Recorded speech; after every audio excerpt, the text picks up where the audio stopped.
Minha gente, nós vamos falar sobre cangaço. Cangaço. As coisas do cangaço, próximas do cangaço. Eu estou aqui com o Geraldo Júnior. Ele é de Souza, na Paraíba, paraibano, nordestino, tá? E apaixonado por esse tema. Aí ele falou, Mesquita, eu quero te entrevistar. Ok, estou aqui para ser entrevistado com você, Geraldo. Então, senhor Mesquita, é um prazer. É um prazer estar aqui com o senhor hoje aqui nessa entrevista, né? E assim, eu gostaria de começar entrevistando o senhor, sabendo sobre o trabalho em relação ao cangaço, né? Que o senhor realizou com Cristina Machado na década de 60, né? Entrevistou vários cangaceiros, ex-cangaceiros na época, né? Então, eu queria saber um pouco desse trabalho do senhor, como foi, né? Como o senhor conheceu essa gente aí, como o senhor conheceu a Cristina Machado. Fala pra gente um pouco aí. Olha, na verdade, eu morei na Paraíba, lógico, nasci na Paraíba, vivi na Paraíba há algum tempo, até os 16 anos. Depois vim para São Paulo.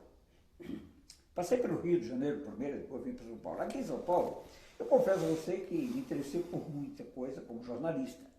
Mas o cangaço não era uma coisa que me empolgava muito, tá? Porque eu ouvia, as histórias que eu ouvia de cangaço, meu pai que falava do Antônio Silvino, depois falava do Lampião, falava aquelas coisas, e a gente sabia as histórias do Lampião. Mas aí, por coincidência, quando eu cheguei aqui em São Paulo, já trabalhando na TV Bandeirantes, nós produzimos uma entrevista com a Cristina Machado. Aí, a partir daí, nasceu o meu amor pelo cangaço.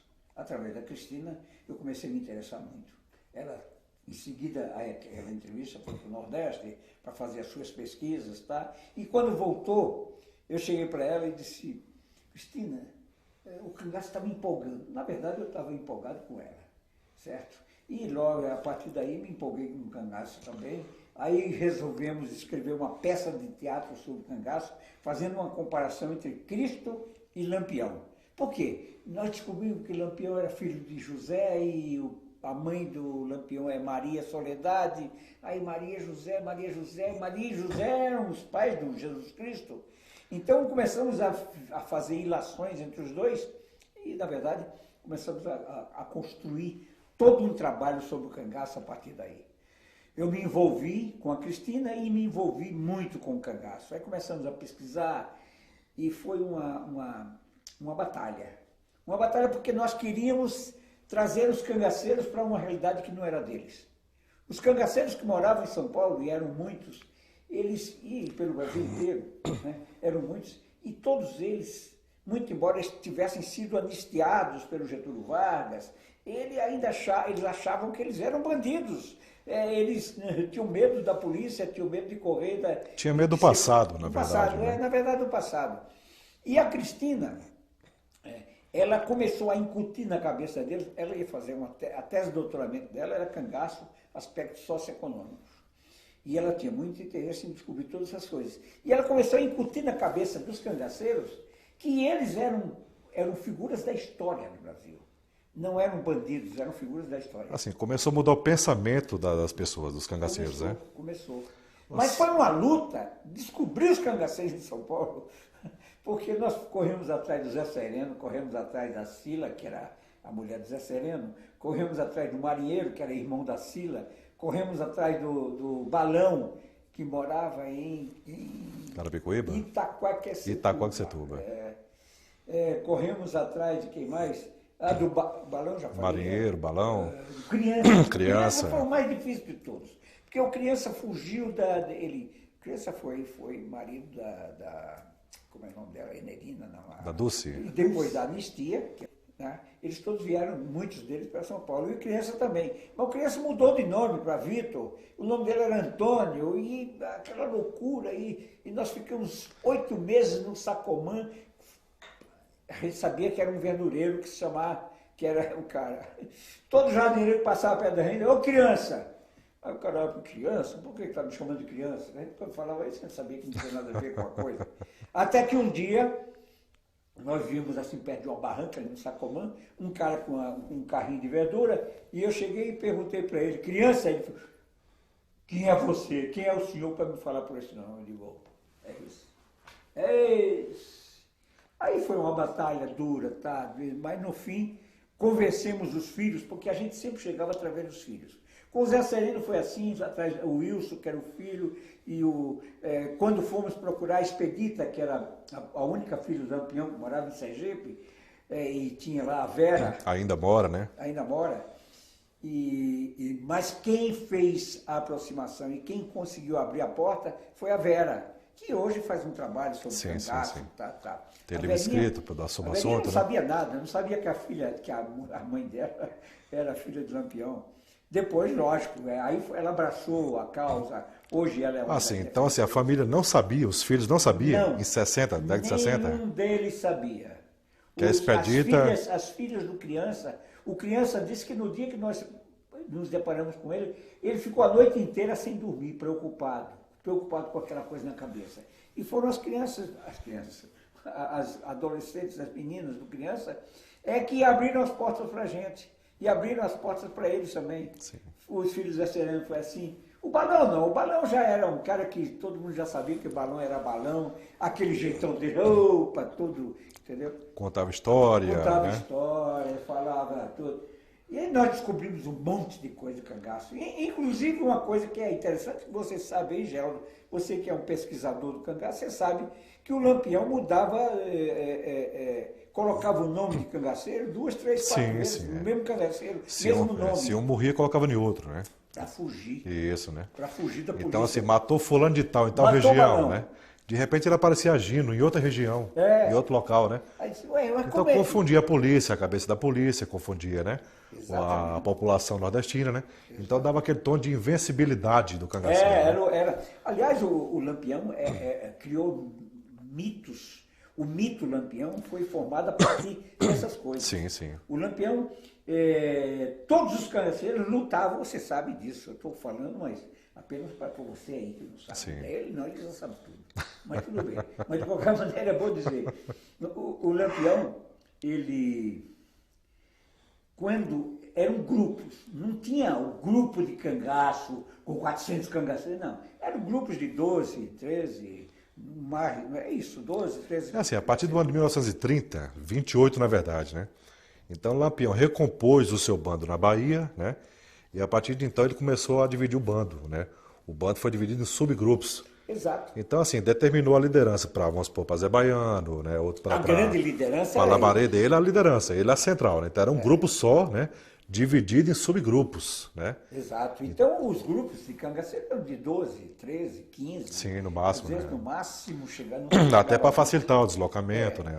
E quando eles lutavam, estou lutando com quem? Com o bando de Lampião. Aí o que é que acontecia? O Lampião se multiplicava. A volante estava brigando com o Lampião em Chique, entendeu? De repente a volante estava brigando com o Lampião numa outra cidade próxima. Em Sergipe, em Alagoas, ao mesmo tempo. Ao mesmo tempo. Então, que homem é esse? Você Mesquita, isso aí demorou um certo tempo para a força policial militar descobrir isso aí, né? Depois que eles descobriram que o bando estava dividido. Não era mais um grupo só, eram vários grupos. Né? E era inteligente. Inteligência, astúcia. Olha só, o Lampião, num determinado momento, a volante corria muito atrás dele com o negócio do rastejadores, que eles pegavam aqueles caras que iam no rastro do Lampião, né? Quando ele descobriu isso, o que ele fez? Ele pegou o cangaceiro, pegou um sapateiro, que por sinal era marido da Maria Bonita, e mandou fazer um sapato com o salto na frente. Uma sandália, né? Da sandália. Frente, o salto ficava na frente. Então, quando ele andava para cá, a volante corria para cá. Ia no rastro para cá. É porque, assim, há muitos mitos, né? Alguns falam que a sandália é quadrada, né? Outros falam que o solado era invertido. Então, tem toda essa fantasia pelo meio também, né? Você pode saber disso aí. O que eu sei é que ele fez isso. Assim, na verdade, ele camuflava. Ele dava um jeito de se esconder a pegada, né? Eu soube disso em Santa Brígida. Sim. Santa Brígida é a cidade da Maria Bonita. Sim, né? sim.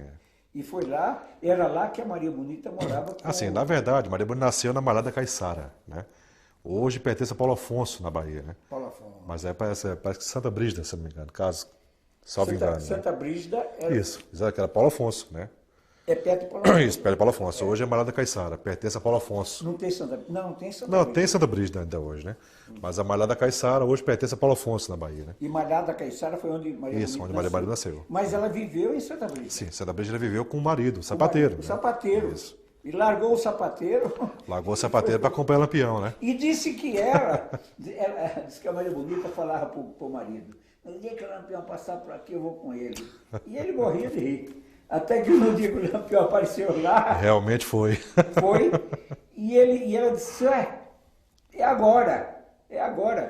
E você acha que o marido ia brigar com o Lampião? Não. Falou, paciência. Você quer? Paciência. Mulher arruma outra, a vida só tem uma, né? Aí é que tá. Aliás, a Maria Bonita foi a primeira mulher a entrar no cangaço. Sim, né? a primeira mulher. A partir daí é que apareceram as outras. Sim. Dadá, a Cílio. Dadá nós conhecemos naquele trabalho. É assim, na verdade, Dadá, ela já estava morando com Curisco antes, né? Só que Dadá ficou na casa de familiares de Curisco, né? Então, quando o Lampião levou Maria para ingressar no bando, ele autorizou outros cangaceiros a fazer o mesmo. Exato. Né? Foi aí aconteceu. Que a mulher entrou, né? Aí foi a entrada da mulher no cangaço. E dizem que a partir daí é que o cangaço ficou um pouco mais suave. Quer dizer, a presença feminina modificou um pouco o quadro. E dizem, os cangaceiros me diziam que a Maria Bonita tinha uma força muito grande sobre o Lampião. Tinha uma força, conta até uma história de um cara que estava sendo perseguido pelo Lampião. E a mãe do cara foi conversar com a Maria Bonita, você deve conhecer essa história, e pedir para a Maria Bonita, pelo amor de Deus, salve meu marido, porque o Lampião quer pegá-lo. Aí disse que a Maria Bonita chegou para o Lampião e disse, eu preciso fazer um pedido para você, mas eu só digo qual é o pedido se você me prometer realizar. E o Lampião ficou, mas fala o que é, minha mãe. Não, só falo quando disser. Pode falar então que eu cumpro a palavra. Aí ela falou, eu quero que você não persiga mais fulano de tal. Essa pessoa que era conhecida da Maria Bonita, ou pelo menos conhecida por intermédio de alguém. Sim, sim. Aí disse que o Lampião falou, ô cabra de sorte, avisa pro teu marido que ele pode dormir no meio da rua, que nada vai acontecer com ele. E não aconteceu. Porque o Lampião era um homem de palavra. Não, de palavra, isso, né? Ele era muito... Não gostava de delator. Se o Sérgio Moro vivesse naquela época e quisesse alguém para delatar, o Lampião mandava matar o Sérgio Moro e o delator. Não aceitava, não é? Sim. Delator para ele era... É assim, na verdade, um delator, né, o traidor, como era, né, na mente dele, então não merecia viver, né? Então, assim, se um cangaceiro pegasse um traidor, um coiteiro que, né, chegou a trair ou deu alguma pista sobre eles, então o cara poderia considerar morto, né? Exatamente. Na verdade, seu Mesquita, volta no assunto de antes. Diga aí. Assim, qual foi o primeiro cangaceiro que o senhor conheceu? O primeiro cangaceiro que eu conheci foi o Labareda, na Bahia, junto com a Cristina. Em que ano? Eu acho que foi em 1966, 67, por aí assim. É difícil, tem tempo para bom, mas acho que foi por aí. E conheci também, porque o Estácio de Lima, lá do Museu Nina Rodrigues. Isso, Nina Rodrigues, o diretor na época. Lá, né? Fomos visitar lá. E na época, quem é que estava lá? Aí conhecemos a Dadá, conhecemos o Volta Seca. Lá na Bahia. Lá na Bahia. Quem mais? Tem mais outras figuras. BTV, parece, BTV. Não, BTV não... Não é BTV, então Beija-Flor... tinha o Deus Te Guie, não foi isso não? Deus Te Guie? Não foi Deus Te Guie, não, foi um outro que eu não me lembro agora, não me recordo. Lá na Bahia mesmo, porque esses cangaceiros, eles eram muito amigos do Estácio, né? Do professor. É assim, porque tinha o Saracura, né? Saracura, né? Que, por sinal, trabalhou lá no museu, no Instituto, como vigia, né? Saracura. Então, assim, então primeiro foi o Labareda, o Saracura, a Dadá, Volta Seca. Na Bahia ou aqui no Rio de Janeiro? Na Bahia. Na Bahia. Agora, aqui em São Paulo é que depois nós começamos a correr atrás desses outros cangaceiros, certo? Aliás, eu tenho até uma história curiosa. A gente estava com um monte de cangaceiros aqui. Quando eles já estavam todos enfranhados, já sabiam que era a história, que eles eram a história do Brasil, aí apareceu um cara dizendo cangaceiro. E falava que o nome dele era Pitombeira. Existiu o Pitombeira. Mas o Zé Sereno chegou para mim e falou, seu Mesquita, Seu Mesquita, ele chama Mesquita. Mesquita, o negócio é o seguinte, esse cara não é o Pitombeira. Esse cara, eu acho que esse cara foi da volante. Porque ele sabe tudo de cangaço. Mas ele não me lembra, porque o Pitombeira que eu conheci era outro. Então, disseminou entre o bando que estava aqui, o bando, esse nosso bando, né? A desconfiança de que ali Pitombeira não era. Até hoje eu não sei se era, mas eu acho que não era Pitombeira.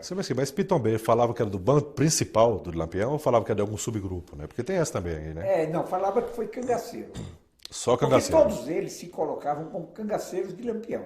Mesmo o Baião, que teve seu grupo, o Zé Sereno, que teve seu grupo, o Zé Baiano, que teve seu grupo. O Zé Baiano morreu, lógico, eu não conheci Zé Baiano. Mas todos esses caras, eles se consideravam do bando de Lampião. Entende? E o Pitombeira se dizia também cangaceiro de Lampião. Mas eu nunca acreditei nisso. Você, não. Você também conheceu? Pela história que eu conheço, eu tenho minhas dúvidas, né? Também, né? Isso baseado no trabalho de vocês, na época, né? Uhum. Assim, seu Mesquita, assim, entre todos os cangaceiros que você conheceu, né? Você conheceu Dadá, Labareda, né? Volta Seca. Assim, qual foi o mais verdadeiro, na opinião do senhor? O Labareda, sim. O Zé Sereno, sim. E o Balão. Se eu visse esses três, se alguém me perguntasse, no meio de algumas pessoas, me colocasse Labareda, Balão, Zé Sereno e criança eu ia dizer, não, isso aí não é cangaceiro coisa nenhuma, porque ele era pequenininho, 1,50 m, 1,55 m, sei lá quanto, ele tinha muito pequeno, entendeu? Agora, o Labareda era um cara forte, dava nítida impressão de que era um cara da guerra, que esteve na guerra. O Balão, pela sua beleza exterior, brincalhão, exótica, era aquele cara que tocava certamente o fole, acordeon, sei lá. O oito baixo. O oito baixo, entendeu? E o Zé Sereno, porque o Zé Sereno tinha, assim, aquela banca do cara bravo. O Zé Sereno deve ter sido bravo no cangaço. Entendeu? Quando ele pegou a Sila tinha 13 anos de idade. Sim, assim, seu Mesquita, entre todos esses também, assim, qual o senhor acha assim, que menos falou a verdade? Todos eles falavam meias verdades. Nenhum deles falava a verdade inteira. É evidente que a gente deduzia. Aos poucos a gente ia deduzindo, porque a gente ia marcando informações e umas batiam ou não. Assim, confrontavam as informações. Eles escolhiam alguma coisa. Todos eles tinham, assim, um respeito muito grande pela figura de Lampião. Todos eles. Quando eles falavam de Lampião, eles falavam com muito carinho e com muito respeito, principalmente. Certo? Agora, é evidente que quem viveu aquela época sempre botou alguma coisa, algum tempero a mais. Sim. Entendeu? É a mesma coisa que você falou da ditadura daqui, a ditadura militar de 64.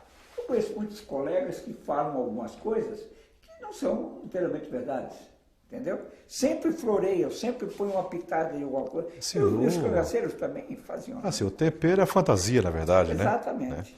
Tem histórias, então, assim, mais histórias, que aliás nós vamos contar. Sim. Um seriado que nós vamos fazer. O senhor pode citar um, entre todos, que menos falou a verdade para... Pitombeira, né?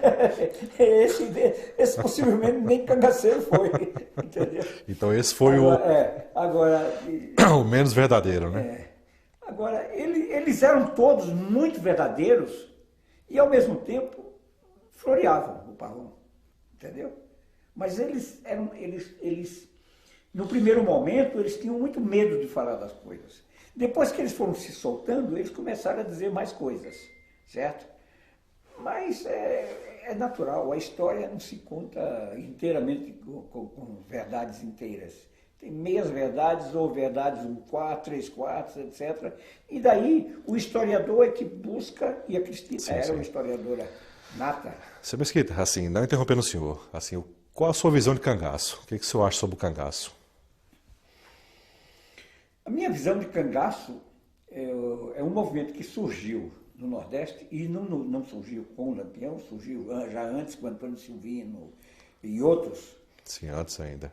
Em função de um estado de coisas deplorável, certo? O Nordeste, dessa época, era o Nordeste dos coronéis, dos donos de terra e donos de gente, certo? E que faziam o que bem entendiam, que mandavam e desmandavam, era dono de gado e de gente, como dizia isso Jair Rodrigues depois, muito tempo depois, numa música do Geraldo Vandré. Entendeu? Então, o que aconteceu é o seguinte, eles viveram num ambiente inóspito. E o Lampião mesmo, como é que surgiu o Lampião? Surgiu depois da morte do pai e da mãe, da morte do pai do assassinato do pai e da morte da mãe. Assim, após a morte do pai e da mãe, na verdade ele entrou de cabeça no cangaço, né? Exato. Porque ele já fazia cangaço antes já. Porque né? ele já via as injustiças que ocorriam. Sim, era assim. Lampião foi um produto do meio, né? O coronel olhava e dizia assim, minhas terras vão até onde minha vista alcança. Que mentira, que história safada, entendeu? O colonialismo foi muito medonho, muito complicado. Eu não vou atender esse telefonema, não. Depois eu falo. Depois eu vejo quem é que quer falar comigo. Está atrapalhando a gravação nossa. Entendeu? Então, a situação da terra, a situação daquela gente, daquele povo, levava certamente a uma revolta, certo? Agora, as revoltas eram isoladas, certo? O capanga aparecia lá, matava ou deixava de matar, ou morria, etc. Eram coisas esporádicas. O Lampião juntou todo mundo e criou um movimento. O cangaço foi um movimento, entendeu? Um movimento de revoltosos. Eu prefiro dizer que eles eram revoltados do que bandidos, como eles costumam dizer. Não eram bandidos. Eram frutos da violência urbana, frutos da violência rural, frutos da violência daquela terra sem dono. Entende? Aí nasceu o Lampião. Eu tenho até uma música que eu fiz que eu digo: junte o ódio e a vingança, o bem e a maldição, a coragem e a bravura, a pobreza no sertão. Junte tudo à injustiça, daí nasceu o Lampião. Sim. É mais ou menos por aí, né, seu Mesquita? Você, Mesquita, assim, qual foi a lição que o senhor tirou disso tudo aí, sobre o cangaço? Conversar com esse povo, com essa gente, né, que participou desse movimento. O que o senhor acha sobre isso aí? Qual foi a lição que o senhor tirou sobre isso? Eu acho que tudo que a gente vê dessa forma, a gente passa a ter uma lição de vida, certo?